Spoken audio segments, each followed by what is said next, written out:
Hey guys, welcome to our review of Kishiryu Sentai RyuSoulger, episode 46. I think it's right in the title. As always, I'm your host, Frozen Stratos. Here with me today we have... Cinder Blaze. But dude, welcome back. We lost a Michael this week. He's busy doing some actual life stuff, so we're just gonna let him do that while we review this episode. We'll get to your comments after we're done discussing it. So, yeah, Alex, what did you think about this episode? Honestly, the second we kind of jumped into it and we were in that scene with Precious in the base, the cinematography was something that was in the back of all of our minds. We're just kind of just wait, what? I'm really digging what's going on, but just the way that they're showing off the scene, usually I'm just this is a little bit fartsy if it gets a little bit too over the top. Yeah. But it treaded a pretty decent line between cheesy and actually just visually stimulating. And I was just that's pretty impressive. I didn't really expect that from RyuSoulger, but I guess in the end game they really wanted to just put some of the stops out. And we've had a bunch of good scenes throughout this entire episode, which made me just enjoy it the entire way through, basically. Yeah. No, I agree. And speaking to what you were saying about the cinematography, and I guess just for me, the visuals in general, at the beginning they set us off with this really nice tone setter of oh hey, black bars, this is gonna be a super serious thing. And it sort of carried that flow all the way through. I'd say the thing that failed the most for me was when they did the camera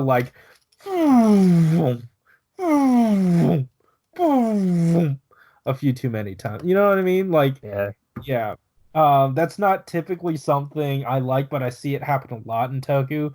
So I wonder if it's just a thing they do in Japan, or is that a Toku thing that they do? Either way, I'm not as attached to it, and that brought me out of it a few times. But outside of that, I think in that final fight, when they were going balls to the walls with all their combos and stuff, um, all the CG sort of lined up really well. And typically with CG, I've been watching CGI breakdowns on YouTube a lot, and it's usually going for this hyper realism or this realism, and getting all this the 3D models just right and the simulations perfect. But the effects that they use go for such a striking visual style. The thing that stuck out to me was Green's attack. He ran in, he said, "Ow, ow, my leg!" But I'm not gonna worry about that. And then just bounced off all the walls and eviscerated Precious. It was beautiful. I think that scene was so effective. And really, really showed the strengths of what Toku is doing and pulling away from that need to be so realistic with your stuff and just having fun and showing us something really beautiful. Yeah. Yeah. Sorry, I went on a whole thing, but I just really wanted to talk about that. Yeah. I mean, I yeah. That's I think that was one of the draws for this episode too, just how well it pulled those off, yeah. We usually get the stereotypical Tokyo special effects, but when they kind of put in that extra effort, it really shows in episodes like this. And as Tokyo fans kind of are already drawn to that type of stuff anyways, that showiness and it was an epic moment. That's why we're here. And I just love that that sort of stuff really sort of spits in the face of trying to do something always so real and just doing something just big and awesome and cool looking. And it doesn't, you throw logic out the window and just do something so cool. I always appreciate stuff like that. Yeah. Speaking of throwing logic out the window, Red had a pretty nice scene with Tiramigo, which kind of caught me off guard, Yeah. Tiramigo is usually the super not Yeah, he is kid friendly, but he's usually like a little bit more like playful and stuff like that. But when he kind of like drags Red out of the room, just like, you know what, like I'm actually like willing to lay down my life for this, you know, like I hope Yeah. you know that so you don't Well, I feel mean, bad about like not lay down his life, just go to sleep for a little bit again. oh yeah, same thing. Yeah. I guess yeah, depending on how he sees it, like Uh-huh. it might be a little bit different, but yeah, like he kind of like understands like what this kind of fight means because I guess he's like gone through it before. Hmm. But like honestly, with like the Red Ranger we have, I doubt that it's going to be a sacrifice like that. Like typically they try to lean for like the happier endings because like Yeah. Red just kind of like forces it through. So like who knows which one we're really gonna get, but I'm like really leaning towards just like the happy ending. Yeah. Maybe like an old Black Ranger dies, but that's Same. about it. Well, speaking of forcing it through, something that I was scared about a few episodes ago, and the pairing off is maybe happening again here. Red and Pink just sort of had a scene together, and like I, from what they've shown, the relationship is completely platonic, and maybe I'm just reading into it, but Sentai is not above shipping them suddenly at the end. And I don't want them to do it again because we have such a good friendship between those two and just the rest of the crew. We don't need to throw a relationship into it. That's just not something the show needs. It's not something I want. You don't have to force something like that again. I don't know. Like It was easily the weakest part of Kyoryuger. And like yeah, it's just so unnecessary. like I'm of two minds for it in this one. Like first off, like I'm a bit more okay with the shipping just because like Red is kind of like forced to act a bit childlike just because Mhm. like that's how they wrote his character and I guess like once this is over he can like actually start acting like a normal person. And like they've always kind of had like a close bond, but they don't really go into like if it's like platonic or not just because like Red is so like childish that like you can't really develop a romance, anything with that type of character. Right. Uh, and like honestly, it's not like in Kyoryuger where he had like three or four like viable love interests, and he goes for the one where there's like zero, Zero zero feelings. anything. Like, and I forgot what my second. Oh yeah, my second one was.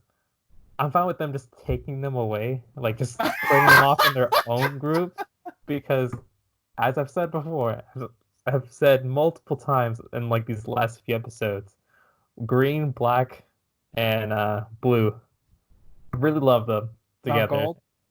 And I mean, like He's gold just a was, yeah, gold was with them this time. I still like him with them, uh-huh. but usually like when the fight like kicks into gear, he just breaks off with red, and they just Yeah, do their thing. that's But true.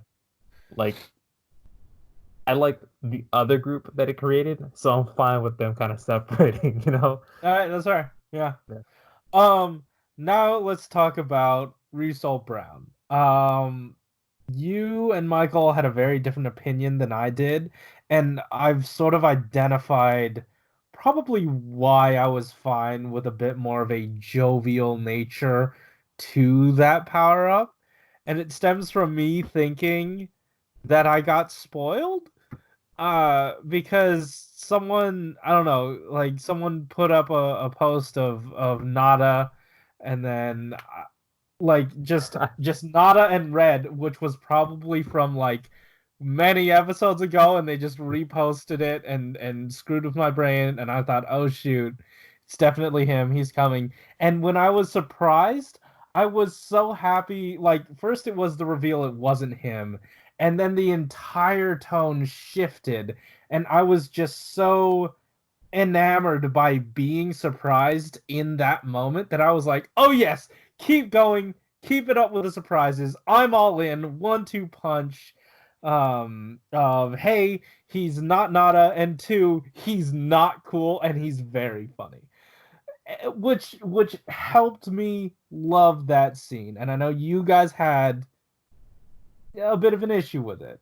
I mean, like I did have like an issue with it, but I still like love the scene regardless because like that's how it was like meant to be. Like that character is supposed to be like the gag character, and he pulls it off like really well. Like, well, usually, like I don't know if I totally agree with that because like he is the straight man to the actual body, the host of that body, and him being the butt of the joke in the end was a little.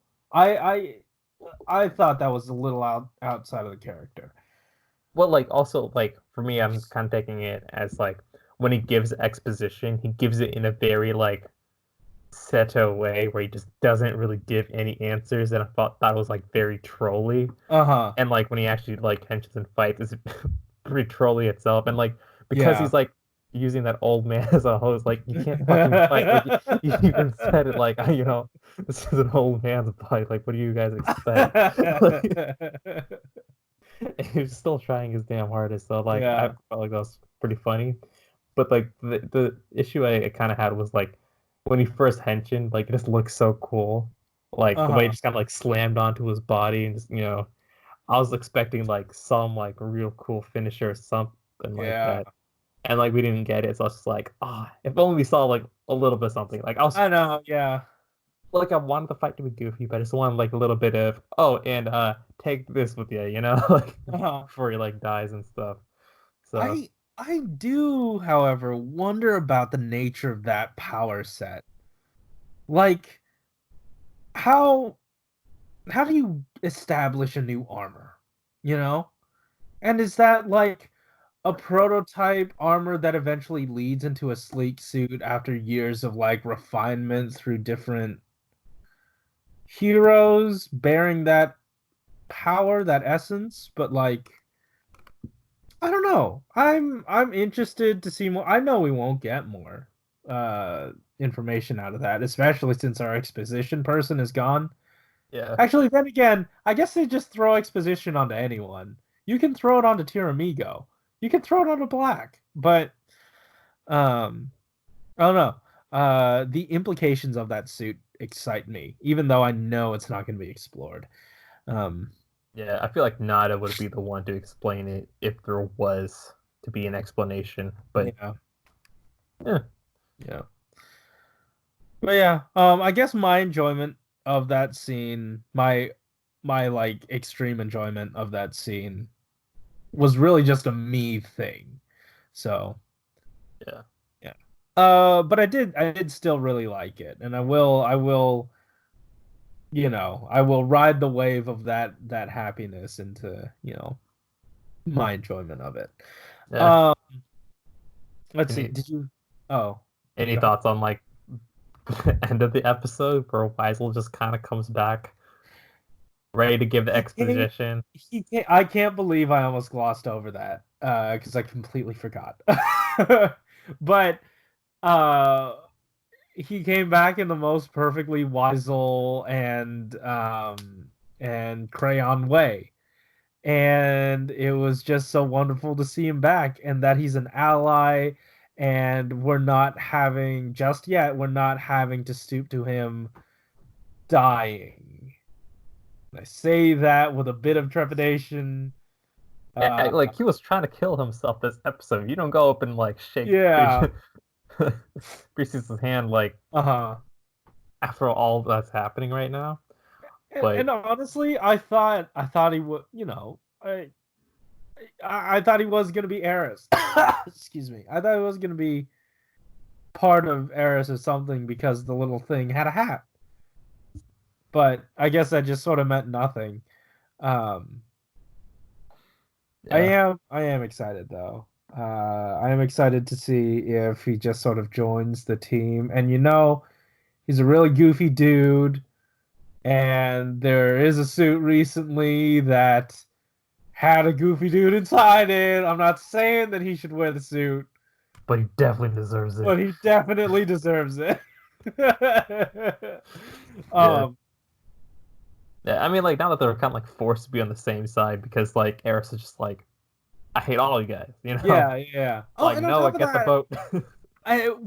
we totally glossed over like the main story beat of them being woven from the same cloth coming from Eris. And like they really they really rushed that, I gotta say, which is fine. Like this was the only time I legitimately felt rushed by their endgame plot. Because I feel like I guess they sort of hinted to it before, but I feel like they could have done a bit more early on. With saying that they were two things of the woven from the same cloth, because it truly felt like they were an invading alien species. Um, and I didn't know that they had any sort of origin on Earth. Yeah. But it is interesting. Yeah, like that definitely feels like something that's changed from the beginning. Like they definitely have their own like idea of what the end game was going to be, and they just kind of like shove that in. Like, why does it matter that they're cut from the same cloth? I guess it's just like, well, he just wants to kill everybody, you know? Yeah. Like, Also, what does that mean for humans? Also, on top of that, why did he create them with the ambition to invade other planets and just traverse the stars? The bad guy faction. I don't know. Like, I think Eris is just like an entity that just likes creating things, and then the And why? RyuSoul tribe just kind of like broke away from like whatever he wanted them to do. So he's just like, screw you guys. I'm gonna make these like ugly looking dudes to come and kill you. Oh, it didn't work. Oh, it didn't work. They ran away. Like I honestly don't. It doesn't add up as well as you would want it to. It doesn't feel like it's just the reason we're gonna get for the fight for the last few episodes. And I guess like for that, it's good enough. You know, like yeah, it's fun enough. It doesn't really conflict too much with like the prior stuff, but just let them do what they want to do. All right. So, with all that said, are you ready to dive into the comment section? All right, cool. Here we go. So, from Double the Unknown, we have RyuSoul Brown was classic RyuSoulger, which I love. Not really digging the whole plot twist with Eris creating both parties, as it feels more like a random decision they decided upon to spice up the end game. Yeah. Exactly what Alex said. Awesome. The spoilers Corey thought were in the preview are likely from the episode previews found on Toei's website that includes some interesting photos. Oh. So the thing I did see was a spoiler, and I have effectively spoiled everyone who watched this and didn't know. I am very sorry. Oops. I mean, Nana could be doing like anything at all. He could just, sort of like faintly appear. I don't know. It could just be a flashback or something. I don't know. I don't know. I don't know, man. We'll see what happens. But yeah. Thank you for the comment as always. Wow, I'm really shook by having, gone on that roller coaster of, man, I got super spoiled. No, wait, I wasn't spoiled. The scene is great. This is awesome. And then now, oh, I was spoiled for something that's gonna happen later, maybe. I don't know. Unless we might be referring to something different. I'm not sure. We'll see. Anyway, yeah, awesome. Thanks once again. Alex, did you have anything else to say before we end this episode? Not really, no. All right, cool. So, guys, thanks for watching. If you like this episode, hit that like button and subscribe. If you want to hear more from us each week, tell us in the comments down below what you thought about our thoughts, about your thoughts about this episode, and hey, keep it juicy. Yep. See ya. Hater.